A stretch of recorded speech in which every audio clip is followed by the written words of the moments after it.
very good feeling about this. This is very, very lightly packed. It's one layer of cardboard with some plastic and some thin, what is this? Some sort of thin styrofoam. So you should always anticipate that you're shipping something, it's going to get drop kicked, because the people handling this are dealing with thousands of packages and they're just going to throw them down the conveyor belt. Well, my fears were confirmed. The glass is broke. That's super unfortunate. I mean, I guess I can glue it back together again, but that's why I tell people, you know, when you ship things, you've got to really, really package them up, because that's fucked. And good luck finding another replacement for that, because it's not common. It's not a common brand. I hope the pieces are all there. It looks like there's one piece here and there's one piece there. I might be able to glue it back together again, but it's, you know, I'm gonna have to contact the seller and be like, look, you know, you tried, but the fact of the matter is it arrived damaged. So hopefully they'll partially compensate me. I'm not going to send it back. That'd cost a fortune. Oh, well, here we go. This is, I don't remember the brand of this radio at this point. I'm just kind of like upset. So the first thing I want to do to make myself feel better is I'm going to repair this glass. I mean, it's going to look cracked, but I got to save it. Now, I'm trying to make the best out of this, but at least all the pieces are there and it's relatively clean. You know, there's nothing I can do about it. I can't just like fester on things like that. So I'm going to glue it back together again. And let me find another place to glue it actually so it can sit. Okay, well, I put it on this piece of glass and glued it together with Gorilla Super Glue Gel. It all lined up. I'll get over it. It's fine. There's other things in life to get upset about, but this is not one of them. This is just a mildly annoying thing. So let's take a look at the radio, sans glass. We'll talk about it a little bit. All right, so this radio is made by a company out of Denmark called Linnet and Laursen, and this is a 1956 model Capella 5610 from, did I say 1956? Yes, 1956. Now, I did a little bit of research, and apparently, I hope I'm getting this right, one of either the executives or the founders there went on to go and found Bang & Olufsen. So there's kind of an interesting tie-in with this brand and Bang & Olufsen. I can see through here that this thing has got some pretty big speakers. I've worked on one of these before. It was one of the, not this model, but another model from this company. In fact, it's now in the museum, and I liked it so much that I wanted to buy one for myself, so I did. There's none in the U.S. If there's one thing I like, it's weird. Not weird, but radios that are either not available or uncommon in the U.S. I work on 10,000 million billion American sets, and even though I love a lot of them, and I have many in my collection, I've just worked on so many that sometimes it's nice to work on something that I haven't worked on before. I get a kick out of that just to see how different companies made their products from around the world. The last one of these I worked on was weird. It was a hot chassis set. Like usually when you see a radio this gigantic, and if it's European, you expect it to have a transformer. This feels pretty lightweight, so I'm getting a sneaking suspicion that it's probably also a hot chassis set. But let's find out. Let's take the back cover off. Well, here is the inside, and it's an impressive machine. I like how it's got this lovely green painted chassis. And let's see. It is a 1, 2, 3, 4, 5, 6, 7. It's a 7-tube set. If you don't count the I-tube. I don't really count the I-tubes because all it does is indicate. It doesn't really pick up anything. Let's see, it was made in January 1956. It's interesting. Some of these European radios, you see them and you're like, they look like they're from the 40s, styling-wise. I looked at it, and it is a 220 volt only set. And here in the US, we only have 125 volt standard. So I will need to get a step-up transformer. I think we have plenty of those at the museum that I can use.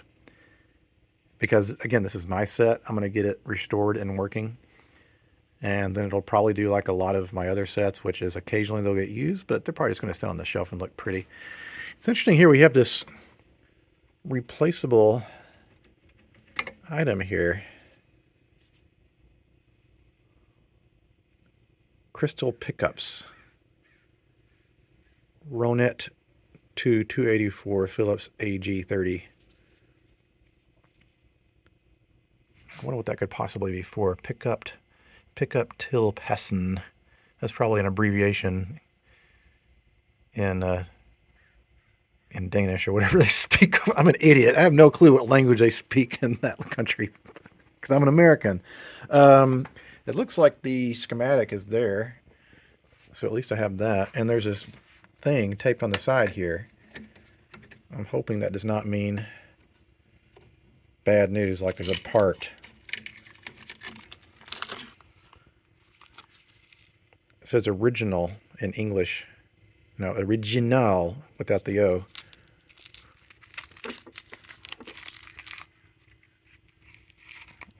I don't know what that is. They look like light bulbs. We'll find out. They're light bulbs. We have those in the U.S. We're not that primitive, but anyway. One of them got smashed when the glass got broke, but that's okay. I also noticed that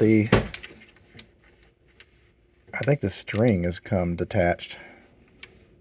Fucking hell, man. That's not going to be fun.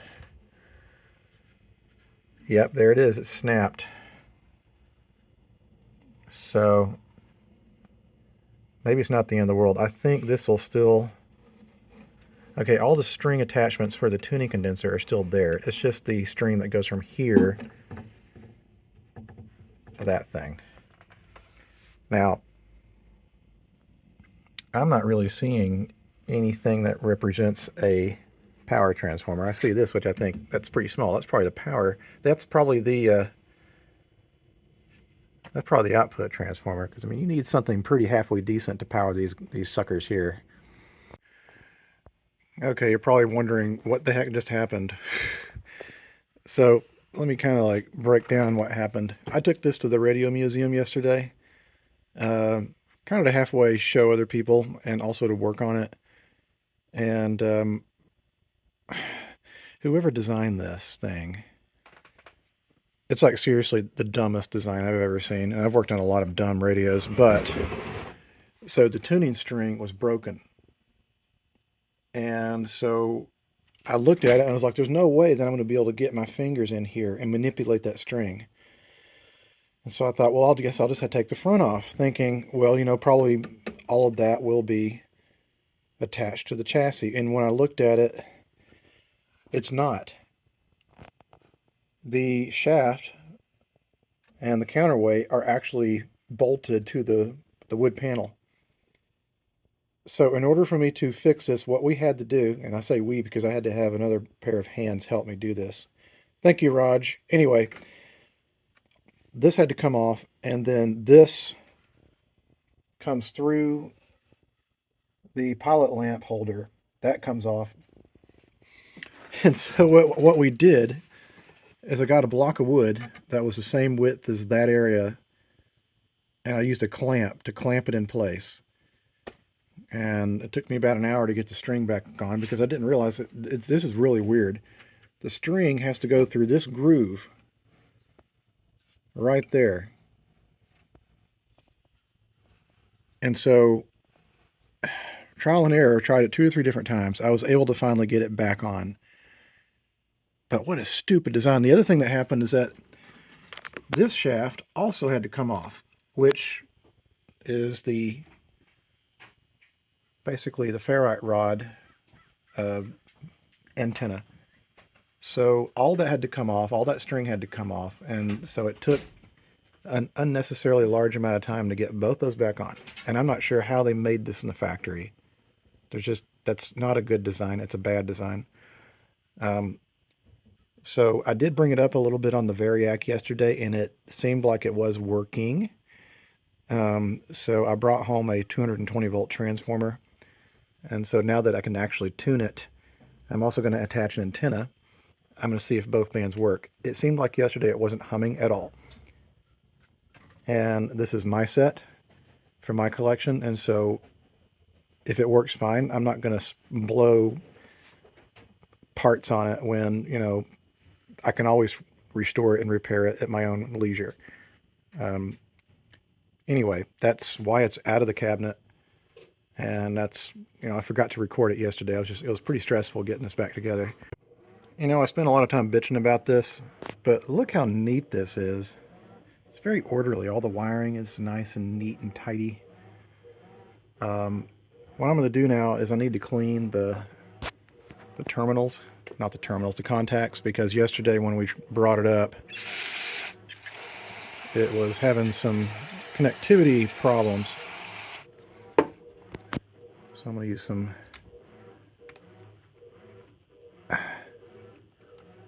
it's very hard to turn.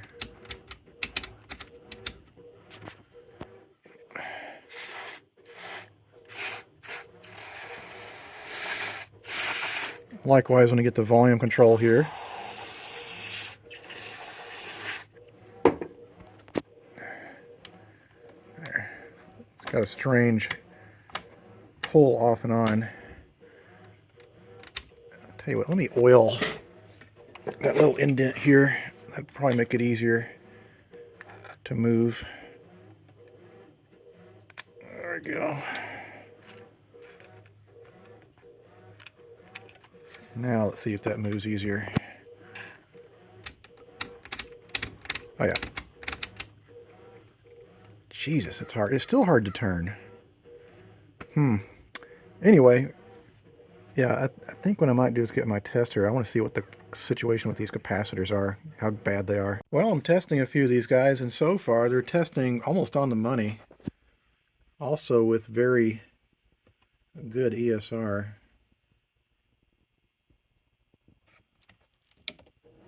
One ohm, that's nothing. Let me test another one. Whoops. Make sure I get my polarities right. Shit. Doing this one-handed's not easy. Alright. Come on now. I wish that... Oh, some of this Chinese stuff is annoying. Alright, let's try this. Again, that's right on the money. So that's the main B plus electrolytic. So no wonder it didn't make any noise yesterday. It's fine. This makes me nervous. I don't work on a lot of 220 volt things. You know, getting shocked by 220 is very different than getting shocked by 125. So I'm going to run this through an isolation transformer and definitely not touching anything metal. I want to test it. All right, I'm running it through my isolated variac, and about 93 volts gets us to 220 volts via that guy. So again, I'm not going to be very careful about this, but let's go ahead and try this puppy out and see if it works. All right, here goes nothing. I'm going to start it off at about 50%. So right now it's at about 100 volts. The other thing yesterday, when we brought it up, I didn't really see any tube filaments, and it seemed like it took absolutely forever to bring up. I mean, it took forever for it to warm up. Okay. I'm not sure which band I'm on. Anyway, no smoke. That's good. What are we drawing? It's not like it's drawing much at all.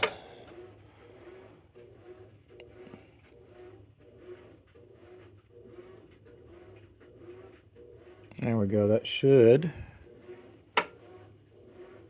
Okay, it is drawing something, so it's actually on, and it's almost 220 volts.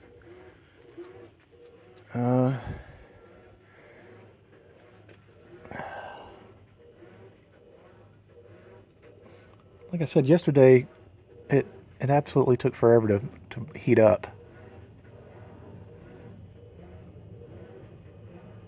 I don't see any tube filaments. but I didn't see them yesterday either.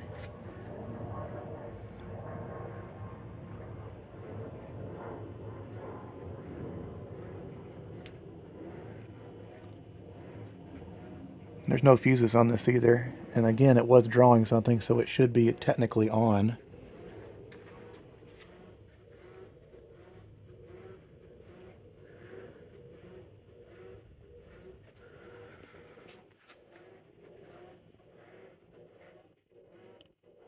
Well, you would think it'd be on and warming up by now. And it's drawing stuff.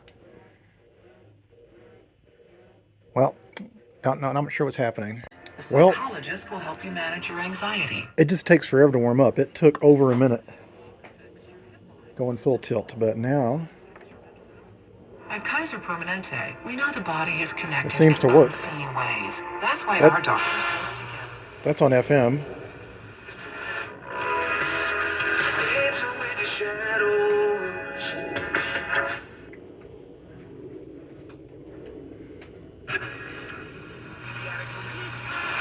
Studio. Well, if you had one.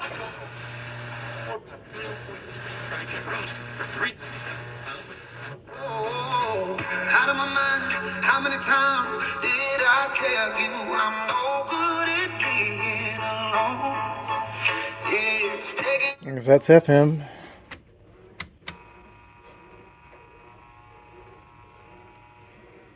I'm not sure what that is. That might be shortwave. That's got to be shortwave. Okay, that's AM. As they were in the 80s, NWA members Ice Cube and Dr. Dre are also this movie's producers, and Ice Cube's son, O'Shea Jackson, plays his own. Taylor walked by me with Damian Tomlinson, Emmitt Smith, Kurt Warner, Deion Sanders. Okay. The output tube is dead. Not the output tube. The eye tube is dead, and good luck on that. It's a weird tube type that we don't have at the museum. It's probably $100 and something, and I'm not spending $100 and something on a tube. So that's good. The guts work just fine. All right, now that the electronics are kind of sorted out for now, I'm going to work on the cabinet. I'm going to use this product called Old English. Stuff's been around forever. In fact, it says trusted for over 100 years. It's really great at removing, well, at least hiding scratches and uneven parts of the finish. Anyway, we're going to douse this with this stuff. All right, I tend to put it on pretty liberally. And then you don't want to let it set like that forever. You want to let it, then I'm going to use a paper towel to rub it in. You can see already what a difference that makes. Like, it just kind of evens things out. Like, this was probably very pretty when it was new. And it will be pretty again once I'm done. But I put it on there really thick, and then I'll just let it soak in there for a little while, and then I'll follow up with some carnib car wax. Okay, well, it's partially reassembled. Got this plate back on, and I got the dial indicator reattached. And now what I'm going to do, I'm going to run an audio input through it. This is my set. That's a very important distinction. My set meaning what I'm about to do is not technically 1000% safe, but it's safe enough for me because I'm not going to act stupid. But basically, here's the audio pickup. Like I said, this is a hot chassis set, but they have isolated the user from the shock hazard by putting these capacitors. One goes to ground, one from the positive, and they're 5,000 puff or 0.0047 microfarads. And what that means is that any potential current getting to the user from the input is greatly reduced down to very, very minimal. Like I said, I'm not going to really recap this guy, but I am going to replace these two guys because if one of these fails, that could potentially mean leaking the full 220 volts through the incoming line cord, the audio cord. So I'm going to replace both of those with these brand new capacitors, and that will be that. And then I'm going to run this cable through, and I'm going to run it through this hole here, and I'm going to put a little rubber grommet there so it'll be a strain. Well, basically it won't chafe. You do not want that cord to chafe on this because then you would have, again, 220 volts there sitting on that ground. So we want to make sure that that's not going to happen to this cord. All right, so we have the audio Input running, and again, don't do this. This is my set, so I can do it if I want, but if it's going to go out into the wild to the public, you don't want to do that. Now, well, something I noticed here is this. And this is, after I looked at the schematic, it's totally a way in which you can switch this to running on 110 volts. In fact, luckily I have the original schematic with it, and I was looking here, and what this is saying is basically for the pilot lamps, if it runs on 110 volts, then you need to use a 6 volt pilot lamp versus 220, just a 12 volt pilot lamp. And so what we're going to do is cut this connection to 220, and we're going to wire this and this connection together. And then we don't have to have my silly 220 volt transformer. I can run it on American voltage. Yay! And it'll make it a little bit safer. So instead of having a walloping 220 volts, we're going to have 110 volts, which, granted, is still not that safe, but it's, 220 volts, you get zapped by that. That's pretty serious. So we're going to do that, and I'm going to bring it up slowly, monitor it, make sure I don't kill anything. Okay, so we've got these two jumpers run across, and this right here is the across the line cap, and so that's one of the most critical capacitors in the set, safety-wise, so I am going to replace it with an X2Y2 across the line cap. So again, I'm just replacing the bare minimum with regards to safe operation. And I'm going to leave the rest of them in here. I know some of you guys are like, boo! Whatever. My radio. Okay, let's try it on 110 volts. First I want to see if it's drawing anything.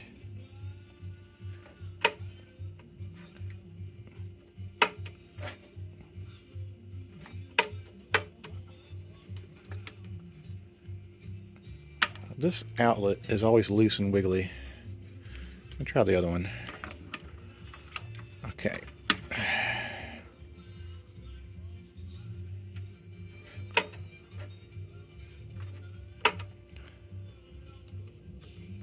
Alright, you know what? I'm going to try to bend the prongs out a little bit. Alright, I bent those prongs a little bit, and now it's drawing current, so it means it's on. Bring it up about 50%. Good, we don't have any shorts happening. So that's good.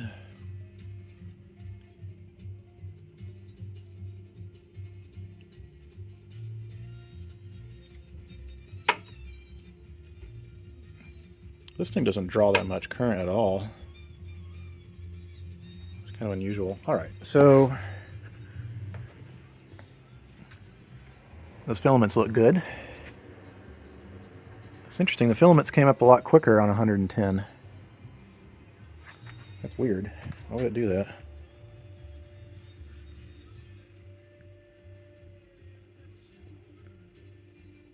Let's see.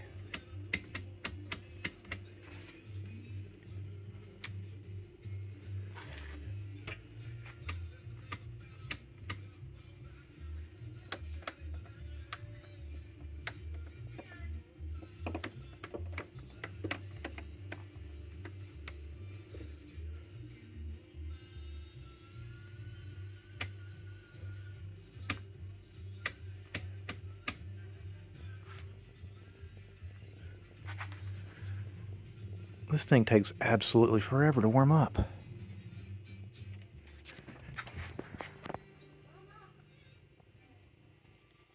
It's that output tube that takes forever. I don't see any filament on it.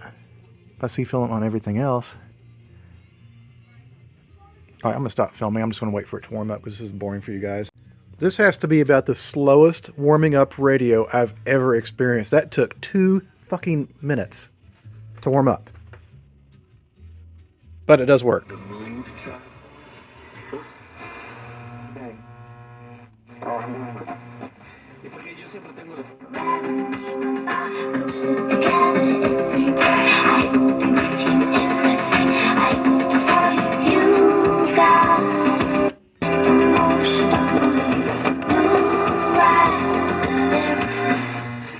Live on Paramount Plus. When it comes to your business, time is money. So say hello to BMO. Hello. A bank that makes business progress easier. We have a range of checking accounts designed to fit your business needs. I need that. Expert guidance and advice. I do have questions. And quick and easy account openings in branch or online. So you have extra. To make more, visit your nearest BMO branch to say hello and learn more. BMO. Accounts are subject to approval and provided in the United States by BMO Bank N.A. Member FDIC. You got a service dog? Actually, This speaker's not working. Oh, that wasn't as pleasant noise. What am I running over here? Anyway, maybe that capacitor is hosed. I don't know. But it is working. It's just not, that speaker's not doing what it's supposed to do. That speaker actually seems like it's rubbing.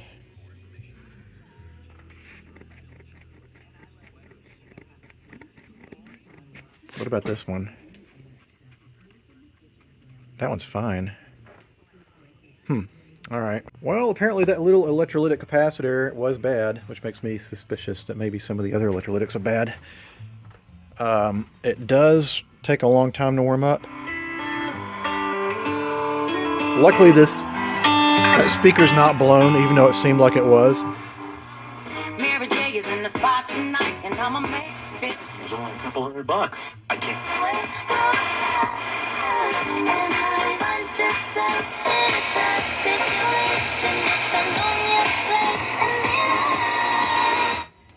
See, I'm suspicious. I think now some of those electrolytics are bad. That tone control is not doing anything.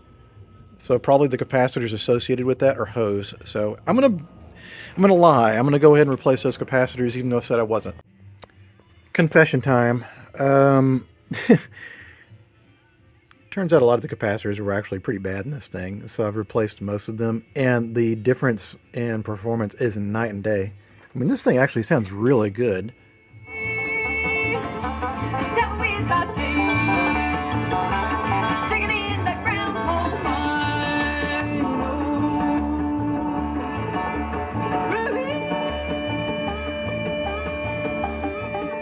Yeah, like those controls were doing nothing. They were like not reacting at all. And so I replaced all the capacitors and the tone controls.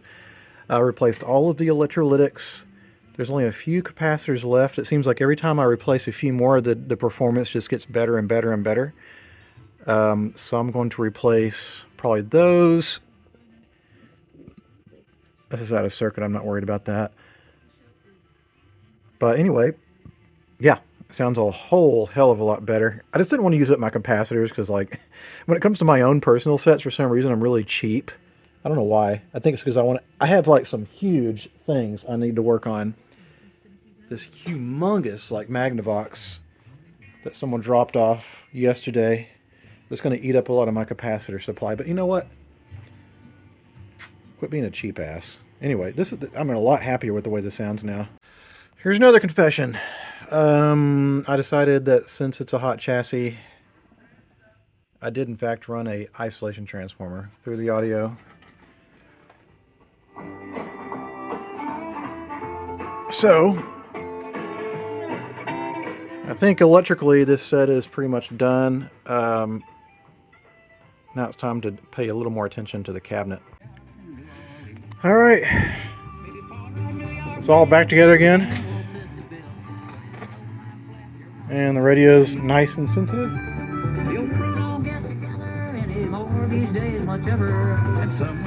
And here's our audio input.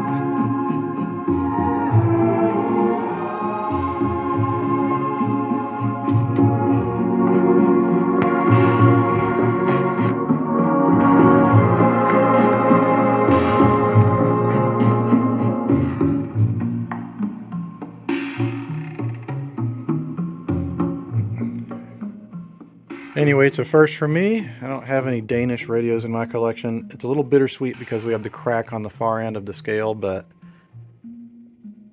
I think I'm going to call up Radio Days and have them make me a new dial. But in the meantime, that concludes the end of this episode of Radiorama. Hope you guys enjoyed it. So until the next time a radio comes across my workbench, I see you guys next time. Adios.